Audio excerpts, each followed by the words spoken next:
चलो जहाजपुर।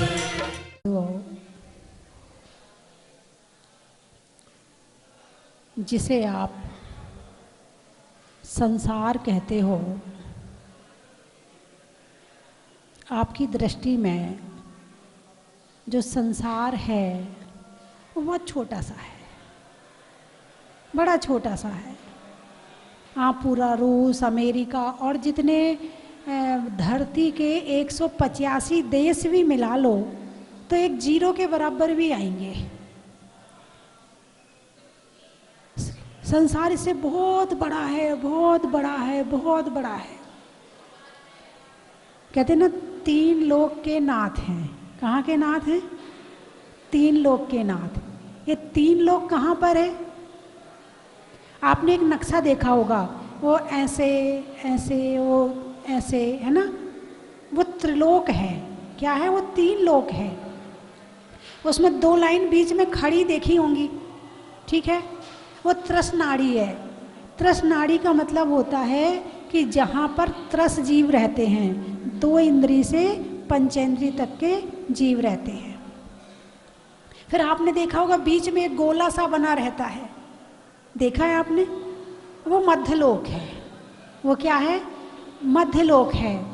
फिर आपने देखा होगा नीचे कुछ लाइन लाइन से खिंची होती है, उस दोनों लाइनों के बीच में, वो अधोलोक है। और ऊपर साइड देखा होगा कि कुछ विमान टाइप के बने होते हैं, विमान, है ना? वो ऊर्ध्वलोक है। मध्यलोक को कितना ही स्थान मिला? 7 राजू नीचे, 7 राजू ऊपर, थोड़ा सा नीचे से ले लिया, थोड़ा सा ऊपर से ले लिया। कितना स्थान मिला? जरा सा। हम नरक की छत पर बैठे हैं, हम अधोलोक की छत पर बैठे हैं, और ऊर्ध्वलोक हमारी छत है। बिल्कुल जरा सा, इतना सा स्थान मिला, इतना सा। 3 लोक में, उसमें भी भारत जैसा एक छोटा सा देश, विशाल देश भी नहीं है, छोटा सा देश। उस भारत में भी एक छोटा सा शहर, उस छोटे से शहर में भी एक छोटा सा मकान, उस छोटे से मकान में भी एक छोटा सा कमरा, उस छोटे से कमरे में भी एक बेड, और उस बेड में भी कितनी जगह? 3/6 की मान लें, 3/6 की मान लेते। इससे ज़्यादा क्या जगह लगती होगी आपको? और अभी बैठे हो तो कितनी जगह लग रही है? 2/2 की मान लें, 2.5/2 की मान लो। लेकिन तृष्णा कितनी है इंसान के पास में? 3 लोक से भी ज़्यादा तृष्णा है। और आवश्यकता कितनी है? केवल 2.5 फुट की आवश्यकता। कितनी है? 2.5 फुट की। और तृष्णा कितनी है? कि स्वर्ग भी मेरा हो जाए, नरक भी मेरा हो जाए, मध्यलोक भी मेरा हो जाए, तीनों लोक मेरे हो जाए, मैं 3 लोक का नाथ बन जाऊं। लेकिन पता है 3 लोक का नाथ कौन बनता है? जो इसे छोड़ता है वो नाथ बनता है, और जो इसे पकड़ता है वो अनाथ बनता है। जो इसे पकड़ता है वो अनाथ बनता है, और जो इसे छोड़ता है वो नाथ बन जाता है 3 लोक का। हमारे भगवान के पास में कुछ है क्या? कुछ क्रोध, मान, माया चेहरे पे नजर आ रहा? तृष्णा नजर आ रही? लालची का चेहरा अलग नजर आता है? तो भगवान के चेहरे पे लालच नजर आ रहा? नहीं है। कैसी मुद्रा है? ध्यान मुद्रा है। आत्म ध्यान की मुद्रा है, दूसरे के ध्यान की मुद्रा नहीं है। दूसरे का ध्यान है ही नहीं भगवान के पास में। तो भगवान ने तीनों लोगों को छोड़ा। चलो आप भी थोड़ा सा त्याग कर लो। मैंने भी अभी कहा है कि भाई पुरानी पिच्छियाँ आप लोगों को दी जाएंगी। किसको दी जाएंगी? जिसका जितना ज़्यादा त्याग होगा उसको दी जाएंगी, नियम होंगे उसको दी जाएंगी। अपनी अपनी पर्ची बना कर लाओ, मैंने कहा ना। तो उसमें थोड़े त्याग का इशारा कर देती हूँ मैं। अब जैसे आपके पास में मकान कितने हैं? 2 होंगे, 3 होंगे, 4 होंगे, 5 होंगे, चलो 10 मकान रख लो कि मैं अपने नाम से 10 मकान रखूँगा, इससे ज़्यादा मकान नहीं रखूँगा। कितना कम हो गया? कितना त्याग कर दिया आपने? स्वर्ग का त्याग कर दिया, नरक का त्याग कर दिया, और मध्यलोक में जितने अरबों खरबों मकान हैं उनका त्याग हो गया। और हमने त्याग उनका नहीं किया, हमने तो अपनी सीमा बना ली, बाकी का त्याग हो गया। आपके पास में कपड़े कितने हैं? कितनी साड़ियाँ होंगी? 100, 200, 400, 500। चलो 500 अपने नाम से रख लो, बाकी का तो त्याग करो कि मैं अपने नाम से 500 जोड़ी कपड़े रखूंगा और बाकी का त्याग है ना? ऐसे भोजन में ले लो, कितनी हरी खाते हो आप? सब्जी कितने तरह की खाते हो? 10-15 से ज़्यादा नहीं होगी, हैं? और फल भी 10-15 से ज़्यादा नहीं होंगे। तो चलो 50 रख लो कि 50 हरी को छोड़कर बाकी हरी का त्याग है। बाकी आपका 10,000 का तो कम हुआ, 10,000 में से आपने 50 रखे ना, तो कितने कम हो गए? 9,000 50 किए ना, तो 9,950 का त्याग कर दिया आपने। कितना त्याग किया? 9,950 का त्याग हो गया। केवल 50 का दोष लग रहा है बस। तो त्याग करना सरल है कि नहीं है? अरे बोलिए ना। जैसा मैं बता रही हूँ, यदि ऐसे त्याग किया जाए तो आपके जीवन में भी कहीं दिक्कत नहीं आएगी और आपका त्याग भी पल जाएगा। तो ऐसा त्याग हो सकता ना, जो जो कहती जाऊँ आप करते जाओ कि भगवान आपके सामने जो जो माता जी बता रही है वो त्याग है।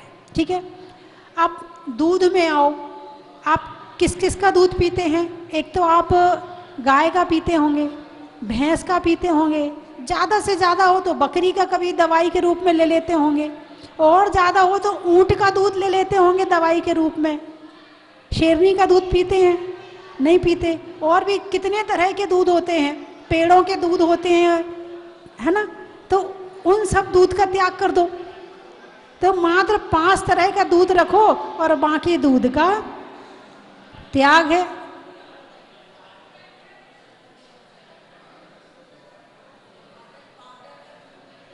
पांच तरह का कह दिया ना, 5 में से आपको जो भी रखना रख लो। तो आपका ये त्याग हो गया। अब आपके पास में सोना कितना है? सोना कितना है? 1 किलो, 2 किलो, 10 किलो? चलो 10 किलो सोने की छूट रख लो, बाकी का तो त्याग करो। आप कभी कल्पना करो मेरे पास आ गया तो, वैसे तो होगा नहीं, फिर भी एक मन में तृष्णा रहती है, तो अपने नाम से 10 किलो रख लो। कितना पहन पाओगी? 1 किलो गले में, 1 किलो कमर में, आधा किलो हाथ में, 1 किलो पाँव में। तृष्णा कितनी है, पहन सकते नहीं और तृष्णा भरमार है। तो आप 5 किलो सोना, 10 किलो सोना अपने नाम से रख लो, बाकी का त्याग कर दो। ऐसे ही चांदी का करो, ऐसे ही नोट का करो, ऐसे आपकी और भी जितनी चीज़ें हैं उन सब चीज़ों का त्याग करके और बाकी का जितना आपको चाहिए उतना रखो, बाकी का त्याग कर दो। तो आपका त्याग हुआ कि नहीं हुआ? भगवान महावीर कितने अच्छे से आपको समझाते हैं, कितने अच्छे से बताते हैं, कितने अच्छे से पापों से बचाते हैं कि तुम्हारा कुछ घटता भी नहीं है, कुछ बिगड़ता भी नहीं है, कुछ कमी भी नहीं पड़ती है और त्याग का त्याग हो जाता है। हर्रा लगे न फिटकरी, रंग चोखो हो जाए। कुछ करना भी नहीं पड़ रहा है, अकेले एक कॉपी पेन लेना और उसमें लिख लेना कि मेरा इन चीज़ों का त्याग है। व्रत नियम संयम का ले लो, दिन में कितनी बार खाते हो? 2 बार भोजन करते होगे, 2 बार नाश्ता करते होगे, हैं? 1-2 बार फल खाते होगे। इतने, इससे ज़्यादा क्या खा पाते होगे? इससे ज़्यादा खा ही नहीं पाते होगे। इसका भी नियम बना लो कि दिन में 2 बार, 3 बार या 4 बार से अन्न ज़्यादा नहीं खाएंगे। तुम्हारे साधु कितने बार खाते हैं? तुम कितने बार खाते हो? चलो साधु का तो नियम है, तुम्हारा कोई नियम है कि नहीं है? जब साधु का नियम है तो श्रावक का नियम नहीं होना चाहिए क्या? अरे बोलिए ना, होना चाहिए ना। तो इसका नियम रख लो कि दिन में 4 बार 5 बार से ज़्यादा अन्न नहीं खाएंगे। हो सकता कि नहीं हो सकता? अरे बोलिए ना। चलिए उठाइए हाथ, कौन कौन खाने में बड़ा, इसमें जिसने कंट्रोल कर लिया उसका सब चीज में कंट्रोल हो जाएगा, और जो इसको कंट्रोल नहीं कर पाएगा वो किसी चीज को कंट्रोल नहीं कर सकता है। इसलिए उठाइए हाथ, अपनी अपनी उंगली दिखा दो, 2 बार वाले 2 का, 3 बार वाले 3 का, 4 वाले 4 का, 5 वाले 5 का। आप 10 बार का ले रहे हो, 5 का ले रहे हो। चलिए अच्छे से उठाइए, मैं देख रही हूं। अम्मा जी को मेरी बात समझ में नहीं आ रही? बहुत बढ़िया, हाँ मैं देख रही हूँ। उठा लो हाथ, धोती दुपट्टा वाले भी उठा लो, 10 बार का उठा लो, दोनों हाथ उठा, 10 बार में तो काम चल जाएगा। टीवी में देख रहे वो भी उठा लें हाथ। चलिए बहुत बढ़िया, हाथ नीचे कर लें। अब आपका भोजन कंट्रोल में हो गया, आपका पहनना कंट्रोल में हो गया, आपका खाना कंट्रोल में हो गया। अब भोजन के साथ साथ एक चीज और कंट्रोल करनी है, वो है, क्योंकि जिह्वा 2 काम करती है, चखने का और बकने का। ये 2 कंट्रोल में जिसके हो गए उसका जीवन स्वर्ग बन जाएगा, और ये 2 चीज जिसके कंट्रोल में नहीं है उसका जीवन नरक बन जाएगा। यदि आपको अपना जीवन सुखमय करना है और स्वर्ग बनाना है तो ये 2 चीज तो कंट्रोल करनी ही पड़ेगी। अब आप पर्ची बना के मुझे दे देना, आपके और भी नियम होंगे, आलू का त्याग है, इसका त्याग है, आप पर्ची दे देना, उसमें नीचे नंबर लिख देना, जिसके ज्यादा त्याग होंगे उसे पिछी मिल जाएगी। ठीक है, हाँ चलिए आगे चर्चा करते हैं। चर्चा चल रही है आकृत्रिम चैत्यालय की। कितने मध्यलोक में कितने हैं? 458। कितने हैं? आकृत्रिम का मतलब है जो किसी ने बनाए नहीं हैं, हमेशा से थे, हैं और रहेंगे। मध्यलोक में 458 है। ऊर्ध्वलोक में कितने हैं? 84,970,023। इतने चैत्यालय ऊर्ध्वलोक में हैं। अधोलोक यानी नीचे, जहां तुम बैठे हो उसके नीचे मंदिर हैं क्या? है या नहीं है? कुछ कह रहे नहीं है, कुछ कह रहे हैं। 2 में से एक तो कुछ भी होंगे, आधे आधे बंटवारा कर लो, आधे हाँ कह दो, आधे ना कह दो, कुछ तो होगा ही होगा। जितने चैत्यालय मध्यलोक में हैं उससे ज्यादा ऊर्ध्वलोक में हैं, और उससे ज्यादा अधोलोक में हैं। आकृत्रिम चैत्यालय जो हैं उससे ज्यादा अधोलोक में है। अधोलोक यानी नीचे, जहां हम बैठे हैं इसके धरती के नीचे कितने चैत्यालय हैं? कहा है 7,72,00,000। कितने चैत्यालय हैं? हाँ, कभी कहते हैं बोले भैया जयपुर में 200 मंदिर। 200 मंदिर हैं जयपुर में? ओहो बहुत सारे हैं। और यहाँ तो 7 करोड़, इतनी तो हमारी जैन समाज नहीं है जितने नीचे मंदिर है। इतनी तो जैनियों की संख्या भी हो जाएगी, उससे ज्यादा तो नीचे मंदिर हैं। कितने? 7,72,00,000। और मंदिर भी ऐसे नहीं है कि हमने 25 बाई 50 का प्लॉट ले लिया मंदिर बना दिया, 40 बाई 60 का प्लॉट ले दिया मंदिर बना दिया, चलो थोड़ा सा और बड़ा बना लो और बना दी। ऐसे मंदिर नहीं है। वहाँ के मंदिर तो हो, मैंने रचना पढ़ी लिखी, लेकिन उसमें भी इतनी विशाल कि शायद मेरे दिमाग में चित्र तो झलक रहे हैं, क्योंकि उसकी वीडियो देखी थी मैंने YouTube पर। उस आकृत्रिम चैत्यालय की किसी भाई ने बड़ी मेहनत करी है। मैंने एक बार विचार किया था कि धरती पर जैसे जम्बूद्वीप की रचना हस्तिनापुर में ज्ञानमती माता जी ने की है, और भी जगह जगह रचनाएं हुई हैं, 2.5 द्वीप की रचना भी हुई है। मेरे मन में विचार आया कि मैं आकृत्रिम चैत्यालय की रचना करूं। जब मैं जहाजपुर में थी तब मेरे मन में आया कि मैं आकृत्रिम चैत्यालय की रचना करो। तो तेलोय प्रणति खोली, उसमें एक एक चीज़ पढ़ी मैंने कि कितने ऊंचे उसके कोट द्वार हैं, कितने स्तूप हैं, कितने मंदिर हैं, मंदिर में कितनी प्रतिमाएं हैं, प्रतिमाएं कितनी ऊंची हैं, उन प्रतिमाओं के सामने कितने कितने अष्टमंगल रखे हुए हैं। हाथ खड़े कर दिए, नहीं बना सकते, नहीं बना सकते। इतना विशाल, इतना विशाल, इतना विशाल कि उसकी जो ऊंचाई है वो 8 योजन ऊंचा है। उसके जो 3 कोट हैं ना बाहर के, पहले 3 कोट हैं, एक फिर दूसरा फिर तीसरा, ऐसे 3 तो कोट हैं। कोट समझते ना, जो पहले समय में राजा होते थे, महल बनाते थे, तो महल के चारों तरफ कोट बनाते थे। क्या बनाते थे? कोट बनाते थे, जिससे महल की सुरक्षा होती थी। और सर्दी में भी आप लोग क्या पहनते हो? अरे बोलिए ना, उसका नाम कोट क्यों रखा है? क्योंकि वो तुम्हारी सर्दी से सुरक्षा करता है। सर्दी दुश्मन है, सर्दी लग जाएगी तो बीमार हो जाओगे। उस सर्दी रूपी दुश्मन से जो रक्षा करे उसे कहते हैं कोट। तो ऐसे सबसे पहले जो 3 कोट हैं, 4 योजन चौड़े और 8 योजन ऊंचे। अब ये योजन कितना बड़ा है? 1.5 फुट का 1 हाथ।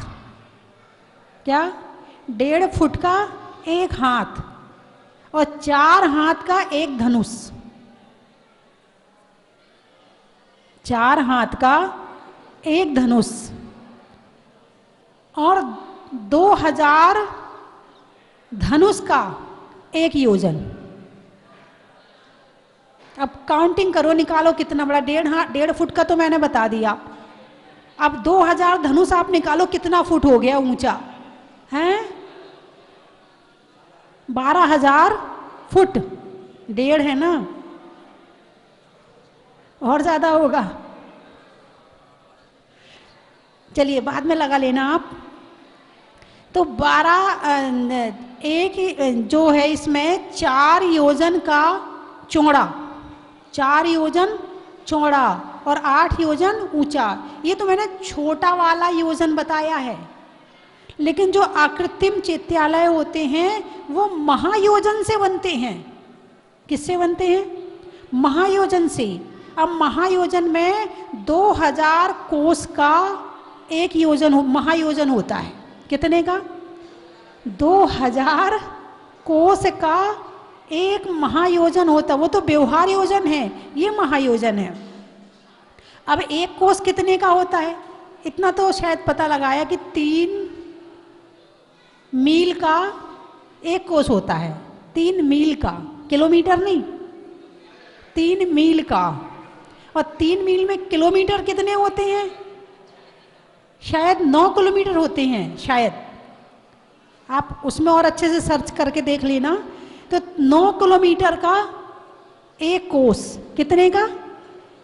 9 किलोमीटर। थोड़ा सा कैलकुलेशन दिमाग में करते जाओ। 9 किलोमीटर का 1 कोस कितने का? 9 किलोमीटर का। और 2000 कोस का 1 महायोजन। 2000 कोस का 1 महायोजन। इतने ही ऊंचे तो बाहर के कोट द्वार हैं वहां के। और 1 कोट नहीं है, 3 कोट है। उसके अंदर बाकी रचना है। और बाकी रचना तो मैं चाहूंगी कि यदि आप लोग अपने मोबाइल में ही सर्च करके और उसे ही टीवी पर दिखाएं तो शायद उससे ज़्यादा आपको समझ में आएगा। मैं बताऊं, उससे ज़्यादा समझ में आपको उसमें आएगा। लेकिन अभी आज संभव नहीं है। आप चाहो तो अपने मोबाइल में खुद ही सर्च कर लेना, आकृतिम जिन चैत्यालय रचना, इस नाम से सर्च कर लेना। इतना सुंदर जिसने भी बनाया है, बहुत अच्छा बनाया है। और एक बड़ी अच्छी कल्पना दी है कि आकृतिम चैत्यालय कैसे होते हैं। क्योंकि अभी हम उसकी रचना धरती पर उतार तो नहीं सकते हैं। उसका जो कोस है, जो योजन है, उसका नाप, उसका अंदाज भी लगाएं तो भी बड़ा मुश्किल है।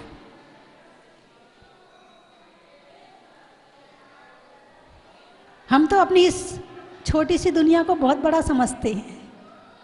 क्या हम दो, आगे बोलिए ना, हमारे दो, बस यही दुनिया बहुत बड़ी है, यही निभ जाए, इनके साथ गुजारा हो जाए, इनके साथ अच्छे से जिंदगी काट ले। क्या जिंदगी काट ले, क्योंकि इसमें इतनी सी परिवार में और इतनी सी जगह में ही इतनी दिक्कत परेशानियां हो जाती हैं। फिर जीवन में हर कोई एक बार मकान बनाता ज़रूर है, बहुत कम ऐसे होंगे जिन्हें जीवन में मकान नहीं बनाना पड़ता है। तो जब मकान बनाते होंगे तो एक बार मकान बनाने के बाद जब गृह प्रवेश करता है तो ऐसा लगता है स्वर्ग में आ गया, बहुत बड़ा काम कर लिया। इससे बड़ा काम तो दुनिया में हो ही नहीं सकता मकान बनाने से। और अकृत्रिम चैत्यालय आप देखो क्या विशाल, उसके तो दर्शन ही हो जाएं, वो ही बहुत बड़ी बात है। ऐसे अकृत्रिम चैत्यालय हम अपने मकान को बड़ा सुंदर समझते हैं, बड़ा बढ़िया समझते हैं, और जब अकृत्रिम चैत्यालयों की रचना सुनोगे ना, यूं लगेगा कुछ भी नहीं है, ये तो सीमेंट लोहा लगा है इसमें। उसकी रचना सुनोगे तो आपको पता चलेगा कि हम तो कहाँ जी रहे थे, कहाँ कौन से आसमान में उड़ान भर रहे थे, हम तो जीरो भी नहीं है उसके सामने। जो अकृत्रिम चैत्यालय जितने सुंदर हैं, बड़ा अच्छा लगता है। नंदीश्वर द्वीप नाम तो सुना ही होगा, अष्टानी का पर्व तो बड़ा फेमस है। नंदीश्वर द्वीप 8वां द्वीप है। कल मैंने बताया था कि 2.5 द्वीप में जो एक मेरु संबंधी चैत्यालय हैं उसमें कितने होते हैं, फिर 2.5 द्वीप में कितने होते हैं, और फिर पूरे मध्यलोक में कितने होते हैं और कहाँ कहाँ पर, ये मैंने कल बताया था। तो उसमें जो चैत्यालय हैं, जो मंदिर हैं, वो रचना इतनी विशाल। नंदीश्वर द्वीप जब उसकी रचना पढ़ो ना तो ऐसा लगता है भगवान बस जल्दी से भिजवा दे दर्शन करने के लिए, लेकिन वहाँ जा नहीं सकते। नंदीश्वर द्वीप तो नहीं जा सकते, मध्यलोक में जम्बू द्वीप में जा सकते हैं, मगर पंचम काल है अभी नहीं जा सकते हैं। वहाँ या तो चारण रिद्धिधारी मुनिराज जाते हैं, या विद्याधर जाते हैं, और या फिर स्वर्ग के देवता जाते हैं दर्शन करने के लिए। वहाँ अभी अपना जाना संभव नहीं है। तो जो नंदीश्वर द्वीप है वहाँ भी अकृत्रिम चैत्यालय हैं, वहाँ भी अकृत्रिम है। कब से थे कोई गिनती नहीं, कोई इसकी रचना का कोई वर्णन आ ही नहीं सकता है। हमेशा से थे, हैं और रहेंगे। कर्म के हरने का, त्याग के वरने का, और मोबाइल का सदुपयोग करने का बड़ा ही महत्व है। लिखने में पत्र का, पूजा में अत्र अत्र का, और तीसरा अध्याय पढ़ने में तत्वार्थ सूत्र का बड़ा ही महत्व है। शरीर में कान का, रहने में मकान का, और मंदिर जी में भगवान का बड़ा ही महत्व है। चलिए कहाँ कहाँ से आए आप लोग बताइए। नागपुर। और पुर वाले कितने हैं? नागपुर, रायपुर। गाने में सुर का, नृत्य में नूपुर का, आने वालों में नागपुर, रायपुर, जयपुर, जबलपुर और ललितपुर का बड़ा ही महत्व है।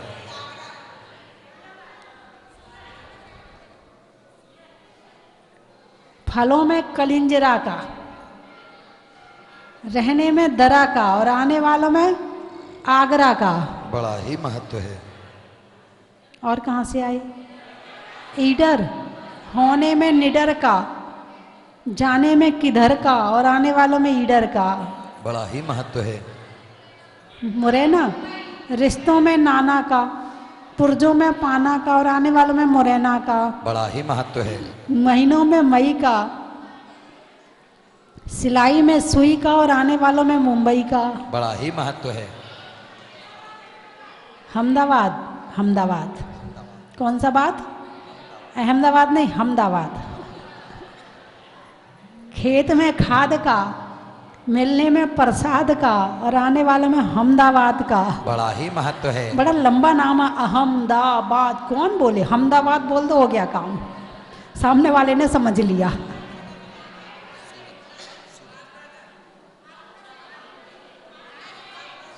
एक जन है मालपुरा। अच्छा। सतियों में अनंग सरा का, बातों में खरा का, और आने वालों में मालपुरा का बड़ा ही महत्व है। प्रभु की मूरत का, मनुष्यों की जरूरत का और आने वालों में सूरत का बड़ा ही महत्व है। टोंक, दिल्ली में चांदनी चौक का, सब्जी में छौंक का और आने वालों में टोंक का, बड़ा ही महत्व है। रसोई में आटा का, फूल में कांटा का और आने वालों में कोटा का, बड़ा ही महत्व है। और आने वालों में रामगढ़ का। बड़ा ही महत्व है। गुड़सराय, अच्छा, व्यापारियों में आय का, पंचपरमेष्ठी में उपाध्याय का और आने वालों में गुड़सराय का, बच्चों में प्यार का, बिजली में तार का और आने वालों में दिल्ली यमुना बिहार का, बड़ा ही महत्व है। कान में बाली का और आने वालों में हरियाली का, छोड़ने में आलू का, क्या छोड़ने में जंगल में भालू का और आने वालों में पीपलू का। बोलिए 24 भगवान की।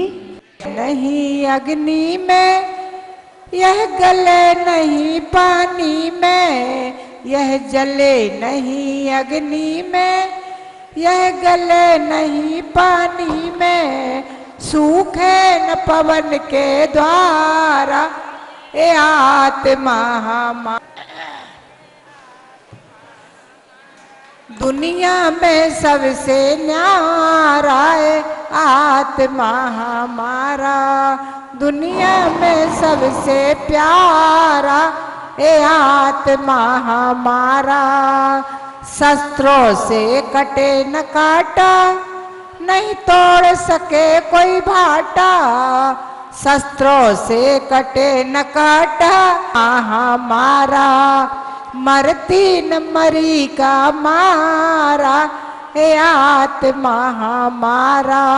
दुनिया में सबसे न्यारा हे आत्मा हमारा। माँ बाप सुता सुत नारी, झूठे झगड़े संसारी, माँ बाप सुता सुत नारी, झूठे झगड़े संसारी, नहीं कोई देत सहारा ए आत्मा हमारा। दुनिया में सबसे न्यारा ए आत्मा हमारा, दुनिया में सबसे प्यारा ए आत्मा हमारा। जी बोलिए आर का 105 शक्ति भूषण माता जी की। आए हैं और हमें यहाँ पर बहुत अच्छा लगा। यहाँ की व्यवस्था सब बहुत अच्छी है और भगवान श्री सूर्यनाथ भगवान की प्रतिमा तो अतिशय सारी है और यहाँ पे हमने अभिषेक किया और हमें बहुत पुण्य लाभ मिला है। सिर्फ टीवी पर देख रहे हैं लेकिन आज पहली बार लाइव देखा है, बहुत अच्छा लग रहा। टीवी पर ही बहुत अच्छा लगता था लेकिन आज हम लाइव देख रहे हैं, साक्षात लाइव देख रहे हैं, बहुत अच्छा लग रहा, बहुत मन को शांति मिल रही है। पंडित जी को हमेशा शांति धारा कराते हुए देखते थे। एक दिन ऐसा लगता था कि हमें भगवान कब बुलाएंगे, हम लोग कब जाएंगे, और पंडित जी के सानिध्य में आज शांति धारा करने का सौभाग्य हमारे राजेश भाई की वजह से मिला। और राजेश भाई को भी बहुत बहुत शुक्रिया कि उन्होंने हम सबको लेके आए यहाँ और अच्छे से उन्होंने शांति धारा अभिषेक कराया। बोलो परम पूज्य मुनि सुब्रतनाथ भगवान की जय हो। बंधुओं, मैं आगरा से राजेश जैन, यहाँ आने का सौभाग्य प्राप्त हुआ। आगरा से शास्त्रीपुरम से हमारे एक नव निर्माण मंदिर का पारस्परिक एक मंदिर का निर्माण हुआ है, वहाँ से लोग जहाजपुर के लिए आ रहे थे। मेरी भावना थी कि मैं जहाजपुर के दर्शन करूं, लेकिन कोई योग संयोग नहीं बनना था प्रभु का। लेकिन कल ऐसा संयोग बना कि यहाँ आने का सौभाग्य प्राप्त हुआ। जब मैं पहली बार यह मंदिर आया, भगवान मुनि सुब्रतनाथ के दर्शन करे, पहले तो इस क्षेत्र पर आने से ही जो व्याकुलता थी वो सारी दूर हो गई और यहाँ आकर के भगवान के दर्शन करिए। मैं आपको क्या बताऊं, मेरा कलश लेने का कोई मन नहीं था, लेकिन भगवान के जब दर्शन करिए तो ऐसे भाव बने कि प्रभु की शांति धारा मैं करूं। पहले मैं अभिषेक करने का विचार बना रहा था, लेकिन जब तो बोली चली गई थी, देर करोगे खो दोगे हर चीज। लेकिन भगवान का शांति धारा करने के बाद सौभाग्य मुझे प्राप्त हुआ। मैं अपने को धन्य समझता हूँ। हे प्रभु, मैं ऐसे ही आऊँ और भगवान की शांति धारा अभिषेक करूँ। मुझे बहुत आनंद लगा। एक महत्वपूर्ण बात और कहना चाह रहा हूँ मैं, इस धाम को स्वस्ति भूषण माता जी का जो सानिध्य मिल रहा है, उन्हीं की बदौलत आज ये इतने बड़े स्ट्रक्चर के ऊपर खड़ा हुआ है। और इसको इतना भव्य बनाने में पंडित जी हमारे जय कुमार जी बहुत साधुवाद के पात्र, जिन्होंने विधि विधान पूर्वक ये कार्यक्रम कराया। और सबसे बड़ा मैं सेवक के लिए धन्यवाद दूंगा पारस चैनल को कि वो घर का मुनि सुब्रतनाथ भगवान को ले गए। बहुत बहुत धन्यवाद उनका। बहुत बहुत बधाई, शुभकामनाएं। नाथ भगवान की जय। बोलो जहाजपुर तीर्थ क्षेत्र की जय। जय जिनेन्द्र सबको। हम बहुत भाग्यवान हैं कि इस परम धरा पर हमारा आना हुआ और भगवान ने हमको बुलाया। बहुत प्रसन्न हुआ मन और परिवारजन। यहाँ पर आकर इस भव्य प्रतिमा को देख के मन पावन हो गया और सब दुख दर्द दूर हो गया। हे भगवान, जब तक इस शरीर में श्वास रहे आपकी शरण और आपके दर्शन हर साल होते रहे, इस मंगल भावना के साथ मैं मेरे अपने शब्दों को पूर्वविराम देता हूँ और यहाँ की प्रबंध कारिणी का विशेष आभार देता हूँ, जो भी बहुत ही सुचिता से और अच्छी तरह से बहुत ही पवित्रता से ये काम पूरा करते हैं। उनका शतशः धन्यवाद धन्यवाद धन्यवाद। पहली बार यहाँ आई हूँ। पहले जब भगवान छोटी सी कुटिया में थे तब आई थी। उसके बाद में आज पहली बार मेरे को बहुत दर्शन हुआ, बहुत अच्छा लगा। मेरा हृदय एकदम बाग बाग हो गया। जब भी आऊँ तो कोई ना कोई बोली लेके जाऊँ। हाँ बिल्कुल बिल्कुल, पहले भी कई बार आ चुका हूँ और यहाँ से ऐसा नाता जुड़ गया है, मैं आपको बता नहीं सकता सर।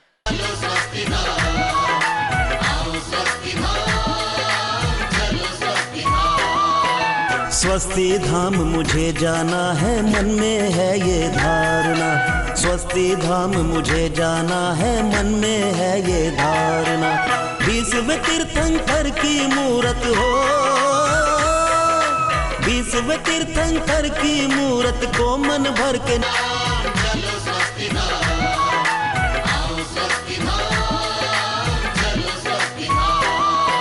स्वस्ति धाम मुझे जाना है, मन में है ये धारणा। स्वस्ति धाम मुझे जाना है, मन में है ये धारणा।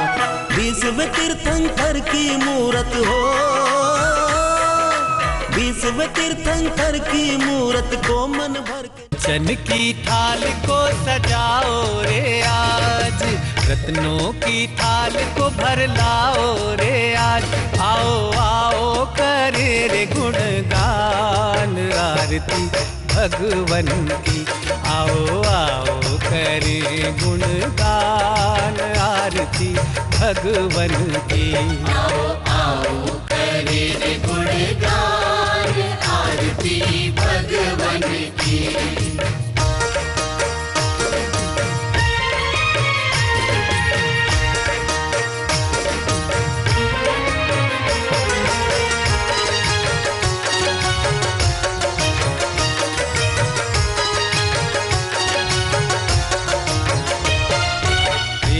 सुमित्र के राज दुलारे, माँ पद्मा जी के नैनों के तारे।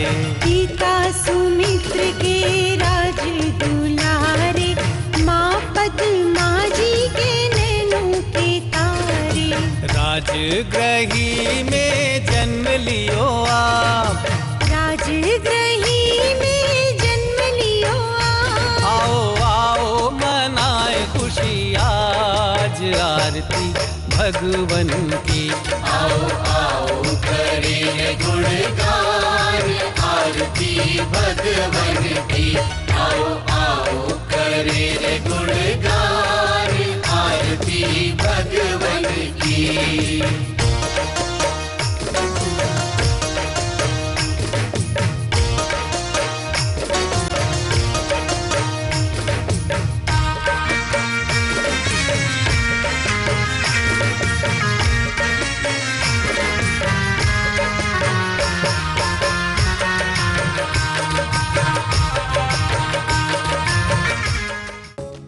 परम विदुषी लेखिका गणिनी आरिका रत्न श्री 105 स्वस्ति भूषण माता जी, जिन्होंने मात्र 20 वर्ष में 100 से भी अधिक किताबें लिखकर जैन समाज को अनूठा योगदान दिया है। बड़े बड़े विधान जैसे कल्पद्रुम महामंडल विधान, सिद्ध चक्र महामंडल विधान, इंद्रध्वज महामंडल विधान एवं विशेष जनपद, पूजांजलि आदि महत्वपूर्ण साहित्य बहुत ही सरल व सुबोध शैली में लिखे हैं, जिसमें गद्य एवं पद्य साहित्य भी समाहित है। इन महान साहित्यों को पढ़कर आप भी अपने ज्ञान का विकास कर सकते हैं। साहित्य प्राप्त करने हेतु आज ही संपर्क करें। संपर्क सूत्र 7906062500 9868345768।